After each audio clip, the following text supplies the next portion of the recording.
Radio Sucesos 101.7 FM presenta su noticiero Sucesos con Milton Pérez y Verónica Larrea. Un periodismo libre para una democracia plena.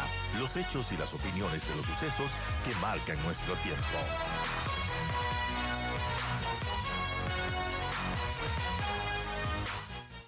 Vamos a hablar sobre el Fondo Monetario Internacional. Eh, Hay un replanteo de metas con este acuerdo que sigue en marcha y con estos vistos buenos que nos ha dado el Fondo Monetario Internacional. Por ejemplo, se habla de que el Ecuador se ha comprometido a hacer un estudio de del sistema de cálculo de tasas de interés. A ver, el Ecuador tiene un acuerdo con el Fondo Monetario y hay una actualización de ese acuerdo. No hay un cambio del acuerdo, el acuerdo ha sido actualizado. Teníamos un acuerdo que nos iba a dar en total 4.000 millones de dólares y ahora nos va a dar 5.000 millones de dólares. O sea, nos va a dar un poco más de plata de lo esperado eh, en un plazo, en el mismo plazo esperado. Entonces, digamos, es una buena noticia porque nos dice que nos da más recursos en el mismo tiempo a las tasas y plazo del Fondo Monetario. Entonces, no hay un cambio, hay simplemente una actualización del plan.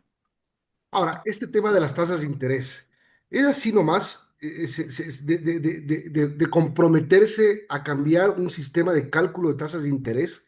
¿Eso no lo definen otras cosas del mercado financiero? No, en este país no, en nuestro país, en el Ecuador, las tasas de interés las fija el Banco Central. Hoy Ujú. las fija con algo de visión técnica, pero en el pasado hubo momentos en que se fijaba, y ese eran los chismes, se fijaba en servilletas, literalmente, ¿no? O sea, había una reunión entre altos funcionarios del gobierno y del Banco Central, y en la parte de atrás de una servilleta de papel se fijaba cuáles iban a ser las tasas de interés. Hoy las tasas de interés las fija el Banco Central con bastante más técnica, más teoría, bastante más, bastante más trabajo y análisis que antes, pero siguen siendo fijadas por el Banco Central y eso está muy mal. Debería ser, quien fije eso deberíamos ser pues los ahorristas y los prestamistas, digamos, los deudores de la banca y los que ponemos dinero en la banca. Pero no, aquí en el Ecuador la tasa de interés la fija el Banco Central y me parece muy bien que haya un interés en modernizar la forma de fijar la tasa de interés. No, cuidado, todavía no se ha cambiado, sigue siendo fijada por el Banco Central, pero al menos si es que es un poquito más técnico, un poquito más flexible, me parece que sería un avance. O sea, es positivo, es positivo. Para llegar a un fin que plantea el Fondo Monetario Internacional, que son crecimiento económico, colocación de crédito, mejorar la colocación de crédito y una inclusión financiera mejor. Tres A ver, objetivos que se buscaría con un replanteo del cálculo de las tasas de interés. a ver, el asunto es, las tasas de interés deberían atraer depósitos por un lado, la mayor cantidad de depósitos posible y al mismo tiempo mover recursos ociosos hacia sectores productivos. Me invento. Supongamos que usted tiene 10.000 dólares metidos bajo el colchón. Es la manera más improductiva de tener su dinero. Puede ser que para usted le dé mucha seguridad, pero a la sociedad no le conviene. Si a usted le pagan el 1% en un banco, probablemente no lo va a mover y va a seguir el dinero bajo el colchón. Pero si a usted le pagan 5 o 6%, tal vez sí saque el dinero debajo del colchón y lo ponga en un banco. Y a su vez, si el banco está siendo bien manejado, ese dinero se va a prestar a alguien que esté haciendo algo más productivo que tenerlo escondido bajo el colchón. Entonces, un sistema financiero que funcione bien es una de las pilares centrales de una economía que crece. Un sistema financiero que no mueve, no canaliza los recursos ociosos hacia cosas productivas, no aporta al crecimiento de un país. Entonces, se puede tener un sistema financiero que permita el óptimo uso de los recursos, que eso es al final lo que se quiere en economía. Entonces, tener un sistema financiero que use bien los recursos financieros, que el dinero no esté metido bajo el colchón, que mucha gente se involucre en el sistema financiero, que la gente que tiene, ya le digo, dinero por ocioso por un lado lo use y gente que necesita dinero tenga acceso a créditos. Si usted fija tasas de interés muy altas, mucha gente se va a quedar sin crédito. Si usted fija tasas de interés muy bajas, los bancos se van a quedar sin depositantes. Ese es el gran problema. ¿Dónde encuentro el equilibrio? Bueno, en la mayor parte de países civilizados, el equilibrio entre los que ponen plata en los bancos y lo que la gente que se endeuda con los bancos se encuentra en el mercado libre de créditos. En el Ecuador no, porque tenemos un sistema heredado de hace 3 gobiernos en el cual por presionar a la banca, por demostrar quién es más fuerte, si la banca o el gobierno se fijó las tasas de interés a dedo. Entonces, a ver, que el Ecuador se comprometa a revisar eso me parece una excelente cosa. Yo no creo que esto sea tanto una exigencia del Fondo Monetario, en serio. Yo creo que es más bien una buena excusa del gobierno el poner eso en el acuerdo y decir, el fondo me pide. Pero el gobierno sabe que esto es algo necesario para la economía. No sé si me explico. Un poco Ujú. le están usando al Fondo Monetario para justificar las cosas. Entonces, sí, el Fondo Monetario me pide que revise las tasas. El gobierno es el que quiere revisar las tasas y está bien que revise el sistema de fijación de tasas porque no aportan al crecimiento del país. Una de las cosas, a ver, uno de los grandes misterios de la ciencia económica es por qué los países se desarrollan. Y uno de los temas que sin duda aporta al desarrollo de un país es tener un sistema financiero eficiente que permita coger el dinero ocioso y volverlo productivo. No hay ningún país en el mundo que se haya desarrollado sin un buen sistema financiero que permita hacer eso. Hay países que teniendo un sistema financiero eficiente no se han desarrollado por otras razones, pero de los que se han desarrollado, todos han tenido un buen sistema financiero que permite mover los ahorros hacia la inversión. Eso es el objetivo. Importante, Vicente, buenos días. Yo quisiera continuar con esto de los compromisos que tendría el Ecuador con el FMI tras este nuevo desembolso y resalta una nota de Bloomberg que, por ejemplo, la necesidad de auditar Petroecuador y también desarrollar un nuevo régimen fiscal para el sector minero. ¿Cómo ve estos compromisos que tendría que cumplir el país? A ver, el tema de Petroecuador es maravilloso. Ojalá tuviéramos unos muy bien auditados balances de Petroecuador y no solo balances financieros. Ojalá tuviéramos unos balances, no sé cómo decirlos, físicos. O sea, me encantaría ver de dónde salió cada barril y a dónde se fue cada barril de petróleo, en dónde se quedó y a dónde avanzó cada barril de petróleo. ¿Cuántos barriles de petróleo salieron de un pozo en la Amazonía y por alguna razón no llegaron a Esmeraldas, ya sea a la refinería o a la exportación? Se nos han robado petróleo en el camino, hay, como se dice, o sea, básicamente huecos en el oleoducto de gente que se roba petróleo. Me encantaría saber eso y eso solo lo podríamos ver con una excelente auditoría de Petroecuador. Por otro lado, de los poliductos, también se dice que puede haber ahí robos en los poliductos. Me encantaría ver algo así.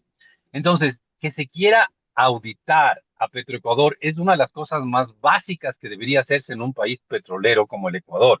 Tener a nuestra compañía estatal de petróleos correctamente auditada, correctamente revisada y totalmente transparente, es de esas cosas que suenan demasiado obvios para tener que explicarse, ¿no?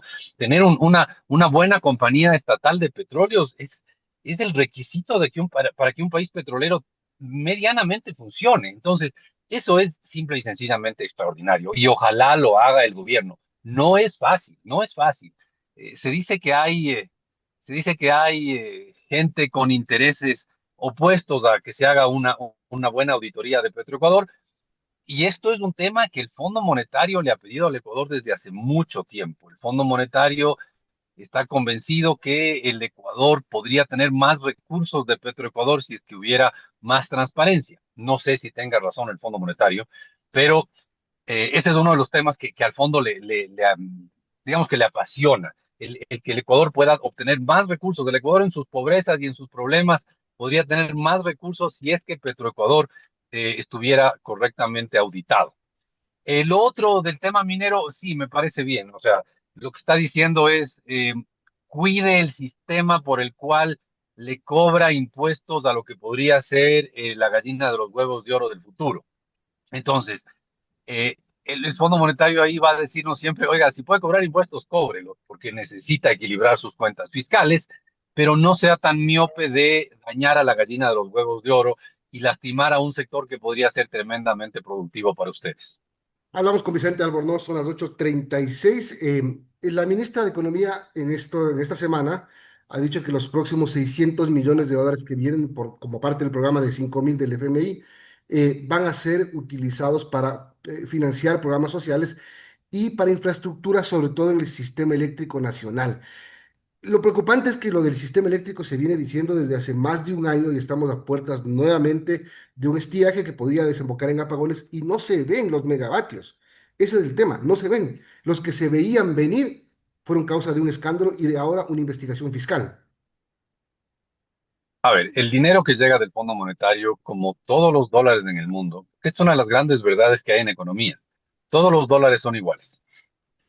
Entonces, todos los dólares van a entrar a la caja fiscal y se van a ir a los destinos que tiene la caja fiscal. No hay, los dólares no están premarcados, ¿no? No están predestinados. Como digo, todos los dólares son iguales y eso va a entrar a la caja fiscal. En el fondo, lo que el FMI nos está prestando va a servir para cubrir todos los gastos del gobierno, todos los gastos del gobierno. Y en su gran parte, esto se va a ir a cubrir los atrasos. O sea, esto no es que nos llega dinero extra, no es que ahora tenemos más plata y podemos hacer una farra porque tenemos más plata que antes. No, en realidad el Fondo Monetario nos está dando dinero que nos permite cumplir con el presupuesto del Estado. No, ni siquiera eso. Nos permite acercarnos a cumplir con el presupuesto del Estado. Esto no es que nos va a dar más dinero para X, Y o Z. Esto simplemente nos da dinero para cumplir aquello a lo que el Estado se comprometió con hacer al aprobar el presupuesto del 2025. Entonces, no nos hagamos ilusiones. La plata del Fondo Monetario sirve para los gastos del gobierno, punto. No gastos específicos. Ahora que el gobierno ahora con un poquito más de oxígeno tal vez dé algo más de prioridad a temas eléctricos, ok, está bien, pero no es que va a cambiar la estructura del gasto. Ahora, el tema es, ¿por qué falta plata? Si es que está entrando más plata. A ver, yo me hago una Por- pregunta muy casera, digamos, ¿no? no es verdad. Tengo mejor recaudación, según el gobierno. Incrementé el IVA hace más de un año. Eliminé prácticamente el subsidio de los combustibles. Es decir, me está entrando más dinero. ¿Por qué me sigue faltando tanto? Porque heredamos un hueco gigantesco. A ver, en el año 2023, el déficit del Estado fue algo así como de todo el sector público, ¿no? El déficit consolidado de todito el sector público fue algo así como 4.500 millones de dólares. 2023. El 2024, luego de un fuertísimo programa de ajuste que subió impuestos, que desapareció el subsidio a la gasolina. El que no ha desaparecido es el más grande de todos, que es al diésel, ¿no? Solo desapareció para ciertos consumidores industriales. Entonces, después de todo ese programa de ajuste, el déficit pasó de 4.500 millones de dólares a 1.500 millones de dólares. Entonces, sí, se ajustó, pero no es que ahora nos sobra plata.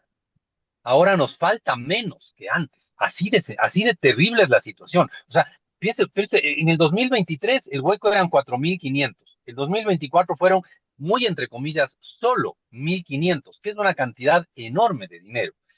Entonces, el problema es que heredamos un hueco tan grande, tan enorme, que todo lo que se ha hecho para ajustar ha servido, pero no ha solucionado del todo el problema. ¿Cómo está por Ese es el hueco? drama. No, el hueco se tapa con persistir en estas medidas que son tan agradables, y esto es muy irónico, estas medidas son tan agradables como una dieta. O sea, estamos en dieta. O si usted quiere un símil un poco menos dramático, estamos pasando el chuchaqui No, pues de estamos en una dieta, pero parra, estamos en el dieta, chuchaqui de 10 años. estamos en dieta, pero seguimos gordos. Claro, obvio, seguimos gordos, tenemos un estado enorme. O si usted quiere, estamos viviendo el chuchaqui de una farra salvaje que duró hasta el 2017, por ahí, sobre todo hasta el 2014, pero hasta el 2017 vivimos en una farra impresionante y ahorita estamos viviendo el antipatiquísimo chuchaqui. Y cualquiera que alguna vez ha farreado en su vida y se le ha ido la mano en la farra, sabe lo y cualquiera que alguna vez ha hecho una dieta sabe lo, muy entre comillas, lo agradable que es una dieta. ¿Y por qué hace uno dieta? Porque está gordo. Y obvio, el Ecuador tiene un estado gordo, obeso, grande, que es muy complicado de ajustar. El año pasado, en el 2024, el gobierno logró reducir un poco el gasto público. Un poquito se logró reducir el gasto público. Un salto enorme. una excepción porque casi todos los años el gasto público crece. En el 2024 se lo logró achicar un poquitito. Eso es un salto gigantesco. Pero se ajustó el gasto un poquito, se subió los ingresos y así todo, con más IVA, sin subsidio a la gasolina extra, con menos gasto, seguimos teniendo un déficit. Y claro, la opción que tenemos es o ajustamos el déficit de hoy a mañana porque nos falta plata, o seguimos endeudándonos con el Fondo Monetario cada vez en menos plata, pero seguimos endeudándonos para ir ajustando el déficit poco a poco. Esa es la opción uno y la opción dos. Estamos entonces en la opción dos, en la cual nos seguimos endeudándonos con el Fondo Monetario cada vez con menos plata, pero vamos ajustando nuestro déficit. Y ahí uno entiende muchas de las propuestas del Fondo Monetario. Auditen Petroecuador. ¿Por qué? Porque eso les va a dar más plata. ¿Para qué? Para que no tengan tanto hueco. Pues así de sencillo. Bueno, gracias a Vicente Albornoz, decano de la Facultad de Economía y Administración de la UDLA, por esta entrevista. Son las 8:42, tenemos que Bueno, terminar. Vicente, solamente antes de terminar, ¿nos Perdón. va a dar la primicia o no todavía? No, no, no, todavía no. Bueno, no voy a decir nada porque soy chismoso, pero bueno, ya hablamos Bueno, después. Abrazo. próxima semana, abrazo. Se pone rojo. Chao.